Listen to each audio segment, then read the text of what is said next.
मुख्यमंत्री योगी आदित्यनाथ का अलीगढ़ दौरा। 1200 करोड़ की 188 परियोजनाओं का किया लोकार्पण। स्टॉल और प्रदर्शनियों का भी सीएम ने किया अवलोकन।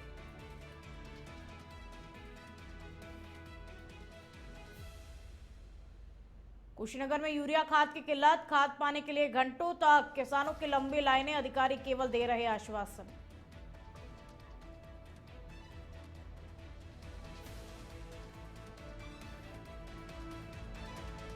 सोनभद्र जिला अस्पताल में बम की सूचना निकली। फर्जी अस्पताल परिसर ने ली गहन तलाशी। नहीं मिला सबूत। अफवाहें फैलाने वालों की तलाश में जुटी पुलिस।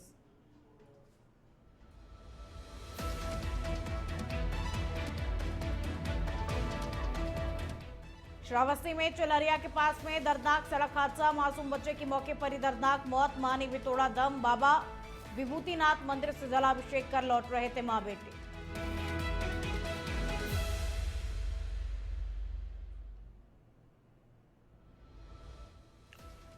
नमस्कार, आप देख रहे हैं इंडिया अहेड। मैं हूं आपके साथ में खुशबू सिंह। तो चलिए बुलेटिन की शुरुआत करेंगे बड़ी खबर के साथ। मुख्यमंत्री योगी आदित्यनाथ आज अलीगढ़ के दौरे पर हैं और इससे पहले उन्होंने डीएम सभागार में अधिकारियों और जनप्रतिनिधियों के साथ में विकास कार्यों और कानून व्यवस्था की समीक्षा बैठक की। इस दौरान अलीगढ़ को 1194 करोड़ रुपए की 188 विकास परियोजनाओं की सौगात मिली, जिनका लोकार्पण और शिलान्यास मुख्यमंत्री ने किया। इस दौरान नुमाइश ग्राउंड में आयोजित जनसभा में भारी संख्या में लोग मौजूद रहे। मुख्यमंत्री ने विभिन्न योजनाओं के लाभार्थियों को प्रमाण पत्र, चेक, लैपटॉप और टूल किट वितरित किए और साथ ही सभा स्थल पर विभिन्न विभागों द्वारा लगाए गए स्टॉल और प्रदर्शनियों का भी सीएम ने अवलोकन किया। मुख्यमंत्री ने अपने संबोधन में अलीगढ़ के विकास और डबल इंजन सरकार की उपलब्धियों पर जोर दिया।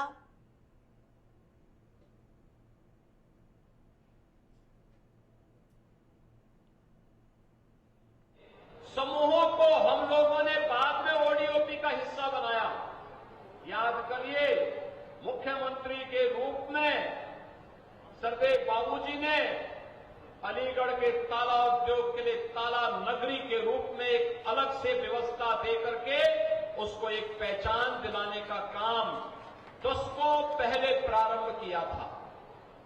और आज मुझे प्रसन्नता है कि उनके सपनों को साकार करते हुए न केवल अलीगढ़ में बल्कि पूरे प्रदेश के अंदर वहां के परंपरागत उद्यम को वन डिस्ट्रिक्ट वन प्रोडक्ट के माध्यम से एक नई ऊंचाई तक ले जाने, नौजवानों के लिए नए रोजगार के अवसर उपलब्ध करवाने, विकास के माध्यम से और समृद्धि के लिए एक्सपोर्ट की सुविधा के साथ से जोड़ने में आज हमें सफलता प्राप्त हो। औरैया में बाढ़ पीड़ितों को मुख्यमंत्री योगी के साथ मिलेगा। ककोर मुख्यालय परिसर में सीएम योगी आदित्यनाथ का आगमन होगा और बाढ़ प्रभावित लोगों को मुख्यमंत्री राहत सामग्री किट का वितरण करेंगे और प्रशासनिक कार्यक्रम को लेकर के व्यापक तैयारियां कर ली हैं। सुरक्षा व्यवस्था के साथ ही मौके पर भारी पुलिस बल भी तैनात है और जनपद वासियों में मुख्यमंत्री के दौरे को लेकर के उत्साह का माहौल देखा जा रहा है।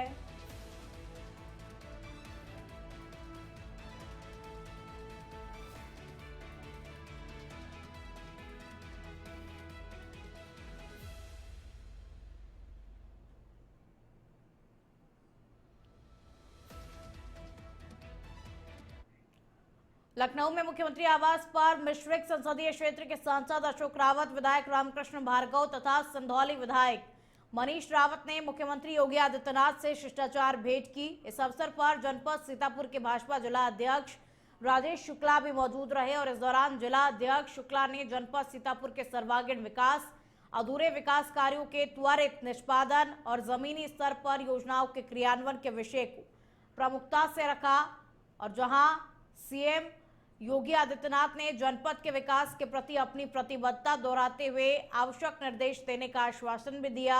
इस मुलाकात को भाजपा संगठनात्मक मजबूती और विकास योजनाओं को तेजी देने की दिशा में एक महत्वपूर्ण कड़ी माना जा रहा है।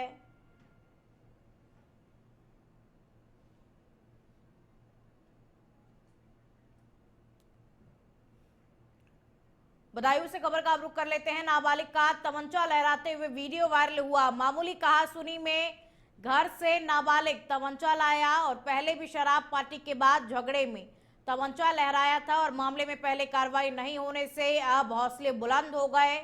सामान उधार नहीं मिलने पर दुकानदारों को भी जान से मारने की धमकी दी और उघैती के गांव स्वरूपपुर का ये वीडियो बताया जा रहा है, जो वीडियो अब सोशल मीडिया पर भी जमकर के वायरल हो रहा है।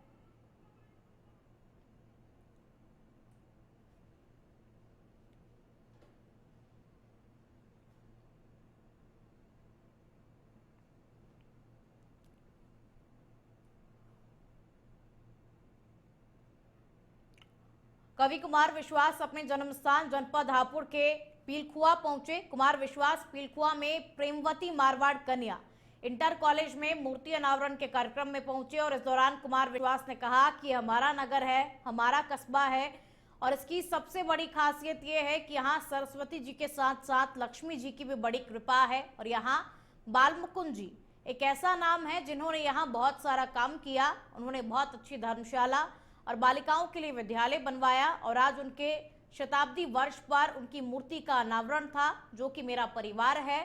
मैं भी यहीं पला बढ़ा हूं और इन्हीं धर्मशालाओं में प्रारंभिक कवि सम्मेलन किए हैं।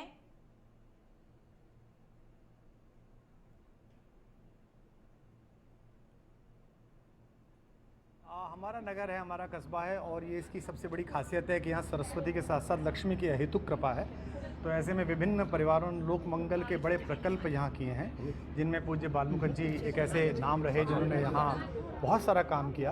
उन्होंने एक बहुत अच्छी धर्मशाला, एक सभागृह बनवाया और ये एक विद्यालय बालिकाओं के लिए इन परिवारों ने चलाया। आज उनके शताब्दी वर्ष पर उनकी मूर्ति का अनावरण था, जो कि मेरा परिवार है। मैं भी यहीं पला बढ़ा हूँ और इन्हीं धर्मशालाओं में प्रारंभिक कवि सम्मेलन किए हैं, योजनाएं की हैं। तो उस अवसर पर यहाँ उपस्थित हुई, जिसके लिए मैं हर्षित हूँ। उन्नाव में भगवंत नगर नगर पंचायत अध्यक्ष आशीष शुक्ला ने हाल ही में उत्तर प्रदेश के नगर विकास एवं ऊर्जा मंत्री अरविंद कुमार शर्मा से मुलाकात की। इस मुलाकात का उद्देश्य भगवंत नगर नगर पंचायत में चल रहे विकास कार्यों और विद्युत विभाग से संबंधित समस्याओं पर चर्चा करना था। आशीष शुक्ला ने इस मुलाकात की जानकारी सोशल मीडिया पर साझा करते हुए मंत्री के साथ अपनी तस्वीरें पोस्ट की। उन्होंने बताया कि बैठक में क्षेत्र के विकास कार्यों को गति देने और बिजली आपूर्ति से जुड़ी समस्याओं के समाधान पर विस्तृत चर्चा हुई। हालांकि इस मुलाकात के संबंध में कोई आधिकारिक विस्तृत बयान या समाचार अभी तक सामने नहीं आया और ये मुलाकात स्थानीय स्तर पर विकास और बिजली आपूर्ति की चुनौतियों को संबोधित करने की दिशा में एक महत्वपूर्ण कदम मानी जा रही है।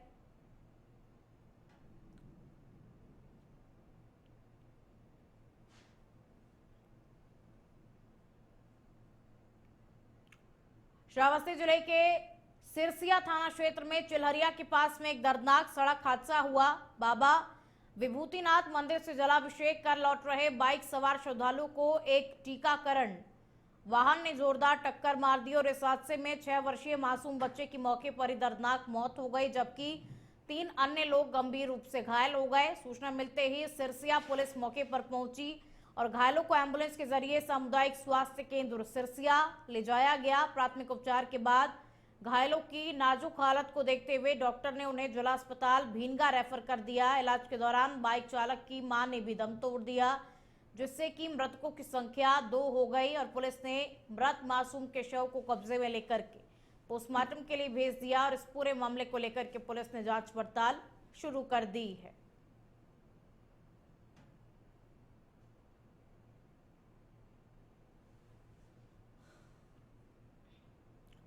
पश्चिम शरीरा थाना क्षेत्र में बीते कुछ सप्ताहों में चोरी की घटनाएं बेतहाशा बढ़ गई हैं और आधा दर्जन से अधिक स्थानों पर चोरों ने नलकूप, ट्रांसफार्मर और रिहायशी घरों सहित पशुओं को निशाना बनाकर के लाखों की चोरी कर चुके हैं। लेकिन हैरानी की बात यह है कि अधिकांश मामलों में या तो रिपोर्ट ही दर्ज नहीं की गई या फिर तहरीर बदलवा दी गई और सिर्फ पुलिस जांच का हवाला दिया गया। ग्रामीणों में भारी आक्रोश है कि क्या पुलिस बड़ी घटना का इंतजार कर रही है। बता दें कि बीते 2 और 3 अगस्त की रात दानपुर गांव में प्रवेश लोधी और बहादुर लोधी के घर में ताला तोड़कर लाखों की चोरी की गई। पीड़ित परिजन ने आरोप लगाया कि तहरीर बदलवाकर थाना प्रभारी अपने मन माफिक शिकायती पत्र लिखाकर रिपोर्ट दर्ज की और इन घटनाओं से यह स्पष्ट होता है कि थाना क्षेत्र में हो रही आपराधिक घटनाएं या तो रिकॉर्ड में दर्ज ही नहीं हो रही हैं या फिर उन्हें गंभीरता से नहीं लिया जा रहा।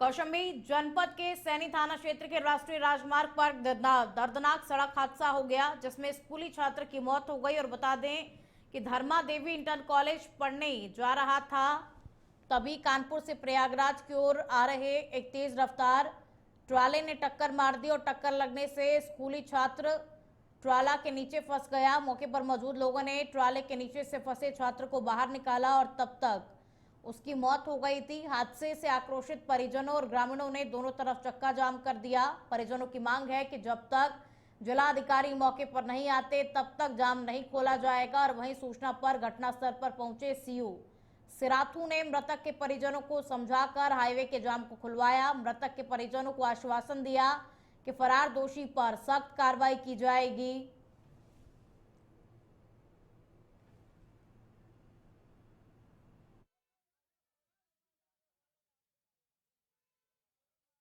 सोनभद्र जिले के रॉबर्ट्सगंज कोतवाली क्षेत्र के लोड़ी स्थित जिला अस्पताल में सोमवार देर शाम बम होने की सूचना से हड़कंप मच गया और सूचना मिलते ही पुलिस और प्रशासन हरकत में आ गए, लेकिन गहन जांच के बाद यह अफवाह फर्जी निकली और पूरे अस्पताल परिसर की गहन तलाशी ली गई। इस घटना से अस्पताल में मौजूद मरीजों, कर्मचारियों और स्थानीय लोगों में दहशत फैल गई थी। पुलिस अब इस झूठी सूचना के स्रोत का पता लगाने में जुट गई है और अफवाह फैलाने वालों के खिलाफ सख्त कार्रवाई की तैयारी कर रही है। और पुलिस ने जनता से अपील की है कि ऐसी अफवाहों पर ध्यान न दें, बिना पुष्टि के किसी भी सूचना को न फैलाएं। और मामले में एसपी अनिल कुमार ने बताया कि फोन के माध्यम से सूचना मिली थी कि जानकारी पर जांच के दौरान किसी भी प्रकार के विस्फोटक या फिर संदिग्ध वस्तु का कोई भी सबूत नहीं मिला। एक अज्ञात व्यक्ति ने डायल 112 पर कॉल करके ये सूचना दी थी कि जिला अस्पताल लोही में जो है कोई विस्फोटक रखा हुआ है। इस सूचना पर थाना Robertsganj police, fire service, LIU और हमारे जो अन्य विभाग हैं, फोरेंसिक है, हम सब लोगों ने आके यहाँ पूरे हॉस्पिटल की जांच की है। यहाँ ऐसा कोई वस्तु या ऐसी कोई चीज़ नहीं मिली है जो संदेहास्पद हो। जिस व्यक्ति ने सूचना दी है उसके बाद उसकी पहचान हम लोग कर रहे हैं। पहचान करके शीघ्र ही उसकी गिरफ्तारी कर उसे मथुरा के इरवाया थाना क्षेत्र चौकी बिशपुरी के गांव गजू में एक युवक की संदिग्ध परिस्थितियों में मौत हो गई और मृतक के परिजनों ने पत्नी और ससुराल पक्ष पर जहर देकर के हत्या करने का आरोप लगाया। औरंगाबाद मथुरा के रहने वाले ईश्वर सिंह की शादी लगभग 8 वर्ष पहले ब्लॉक राया के गांव गजू निवासी एक युवती से हुई थी और मृतक की पत्नी पिछले 7 माह से अपने मायके में ही रह रही थी। परिवार को ईश्वर सिंह अपनी पत्नी को बुलाने अपने ससुराल गांव गजू आया था और जहां उसकी संदिग्ध परिस्थितियों में मौत हो गई। थाना प्रभारी निरीक्षक राया अजय कौशल ने बताया कि मृतक के पिता की तहरीर पर मुकदमा दर्ज किया गया और पुलिस अन्य पहलुओं से भी अब इस पूरे मामले को लेकर के जांच पड़ताल कर रही है। घटना ये थी कि मेरा लड़का अपनी औरत को ससुराल गया था लेने के लिए। कहाँ पे हुई थी शादी लड़के की? गजू में। कितने समय पहले? 8 साल पहले। तो फिर क्या हुआ? और सुबह आया है उसकी तो मेरे को डेड बॉडी मिली है। मृतक ईश्वर सिंह है, सन ऑफ पन्नालाल, गणेशपुरम मथुरा। ये अपनी ससुराल गई थी और ससुराल में जाकर के इनके साथ मारपीट की गई और इनको जहर दे। बदायूं जिले के दातागंज थाना क्षेत्र के ग्राम कासू नगला में लगातार 3 दिनों से हो रही भारी बारिश के कारण एक दर्दनाक हादसा हुआ। मंगलवार 5 अगस्त को तेज बारिश के बीच एक कच्चा मकान अचानक से भरभरा कर ढह गया, जिसके मलबे में दबकर के एक किसान की दर्दनाक मौत हो गई, जबकि उसके परिवार के 3 अन्य सदस्य गंभीर रूप से घायल हो गए।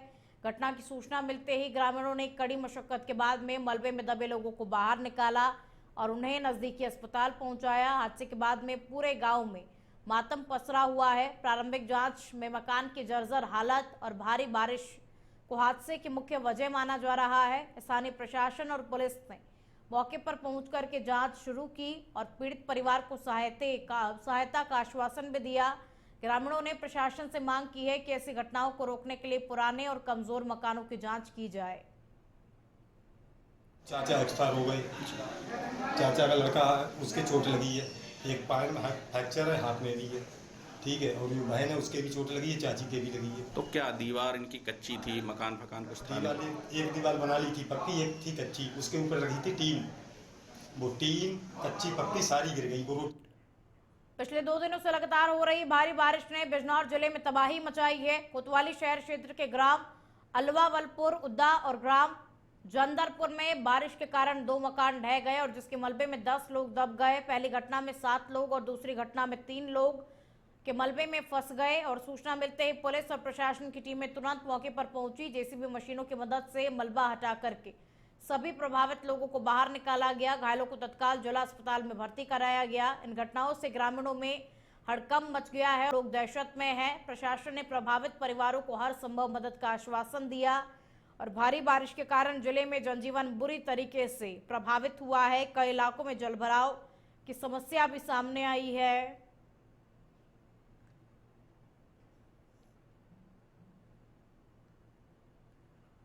हापुड़ के बाबूगढ़ थाना क्षेत्र में हाईवे पर आधा दर्जन युवकों की गाड़ी की छत पर बैठ करके हुड़दंग मचाने का वीडियो सोशल मीडिया पर वायरल हो गया। वीडियो में युवक जान जोखिम में डालकर के खतरनाक तरीके से स्टंट करते हुए और हुड़दंग मचाते हुए नजर आ रहे हैं और इस घटना पर त्वरित कार्रवाई करते हुए यातायात प्रभारी छवि राम ने वीडियो का संज्ञान लिया और ट्रैफिक नियमों के उल्लंघन के लिए 20,500 रुपए का चालान काटा और पुलिस ने वाहन और आरोपियों की पहचान के लिए जांच पड़ताल शुरू कर दी है। हमीरपुर में यमुना और बेतवा नदियों में आई भीषण बाढ़ का कहर कम होने लगा है। जिला मुख्यालय के बाढ़ग्रस्त इलाकों में जल शक्ति विभाग के राज्य मंत्री रामकेश निषाद से लेकर डीएम, एसपी, विधायक कीचड़ और जलभराव के बीच गुजरते हुए लोगों के बीच पहुंचे, हालातों का जायजा लिया। और उधर राहत की बात यह है कि दोनों नदियां अब खतरे के निशान के नीचे आ गई हैं और इससे पूर्व प्रभारी मंत्री ने बाढ़ग्रस्त ब्रह्मा का डेरा में भ्रमण किया और यहां प्रभारी मंत्री से लेकर डीएम, एसपी, विधायक सभी नंगे पैर डेरा की गलियों में घूमे और स्थिति का जायजा लिया।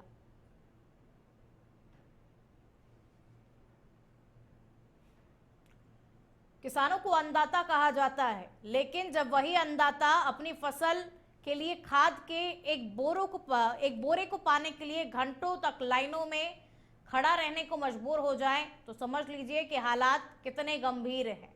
तस्वीरें कुशीनगर से है, जहां यूरिया खाद के लिए किसानों को भारी परेशानियों का सामना करना पड़ रहा है। कुशीनगर के हाटा तहसील क्षेत्र के डुमरी स्वागी पट्टी में यूरिया खाद के लिए किसानों की लंबी लाइनें लगी हुई हैं। सुबह से लाइन में लगे किसान शाम तक सिर्फ एक बोरी खाद के लिए तरसते हुए नजर आ रहे हैं। कोई किसान कह रहा कि 4 दिन से आ रहा हूं, तो कोई कह रहा काफी देर से खड़ा हूं लेकिन नंबर नहीं आया। सरकारी दुकानों पर खाद की किल्लत है, लेकिन बाजार में ब्लैक में दोगुने दामों पर खाद की बोरियों को बेचा जा रहा है। सवाल अब ये है कि जब सरकार किसानों को समय पर खाद तक नहीं दे पा रही तो पर्याप्त खाद उपलब्ध के झूठे दावे आखिर सरकार क्यों कर रही है। और वहीं दूसरी तरफ टेकू आटार के पास खाद की किल्लत से परेशान किसानों ने सड़क पर उतर करके विरोध प्रदर्शन किया और खाद की किल्लत से परेशान किसानों ने मुख्य सड़कों को घंटों तक जाम कर दिया। किसानों ने यह भी आरोप लगाया कि खाद माफिया सक्रिय हैं और बिचौलिए के जरिए ब्लैक में खाद बेची जा रही है।